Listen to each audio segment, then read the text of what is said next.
कभी कभी जिंदगी में ऐसे कोइंसिडेंस होते हैं जो इतने स्ट्रेंज होते हैं कि उन पर यकीन करना मुश्किल हो जाता है। क्या सब कुछ सिर्फ चांस होता है या फिर दुनिया में कुछ ऐसे राज छुपे हैं जो साइंस भी एक्सप्लेन नहीं कर पाती।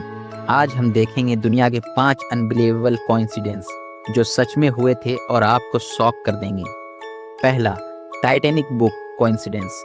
1912 में टाइटैनिक शिप आइसबर्ग से टकराकर डूब गया था, लेकिन हैरानी की बात यह है कि इस एक्सीडेंट से 14 साल पहले एक नॉवेल लिखी गई थी जिसका नाम था फ्यूटिलिटी।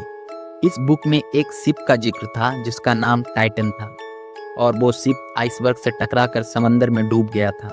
शिप का साइज, स्पीड और एक्सीडेंट का रीजन टाइटैनिक से बहुत मिलता जुलता था। ये कोइंसिडेंस इतना शॉकिंग था कि लोग आज तक सोचते हैं क्या ये सिर्फ एक इत्तेफाक था।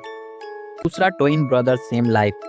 अमेरिका में 2 जुड़वा भाई पैदा हुए, लेकिन बचपन में ही दोनों अलग अलग फैमिलीज को दे दिए गए। सबसे शॉकिंग बात यह थी कि अलग अलग जगह पे पलने के बावजूद दोनों की लाइफ ऑलमोस्ट सेम रही।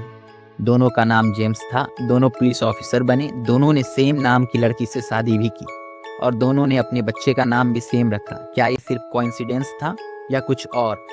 तीसरा, मार्क ट्वेन प्रेडिक्शन।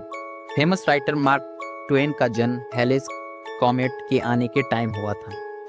उन्होंने एक बार कहा था कि जब ये कॉमेट दोबारा आएगा तब उनकी डेथ होगी, और एग्जैक्टली वही हुआ। हेलिस कॉमेट दोबारा दिखाई दिया और एक दिन बाद मार्क ट्वेन की डेथ हो गई। इस कोइंसिडेंस ने पूरी दुनिया को हैरान कर दिया। Lottery coincidence.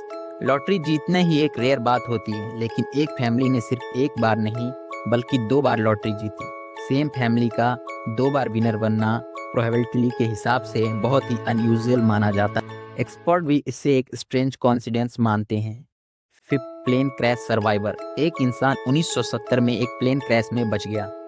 ये अपने आप में ही एक मिरेकल था, लेकिन कुछ साल बाद वो फिर एक दूसरे प्लेन में ट्रेवल कर रहा था और हैरानी की बात, वो प्लेन भी क्रैश हो गया और वो इंसान फिर बच गया। 2 प्लेन क्रैश से बचना ऑलमोस्ट इम्पॉसिबल माना जाता है। दुनिया में ऐसे कई कोइंसिडेंस होते हैं जो हमें सोचने पर मजबूर कर देते हैं। क्या सब कुछ सिर्फ चांस होता है या फिर किस्मत का वो एक हाइडन पैटर्न होता है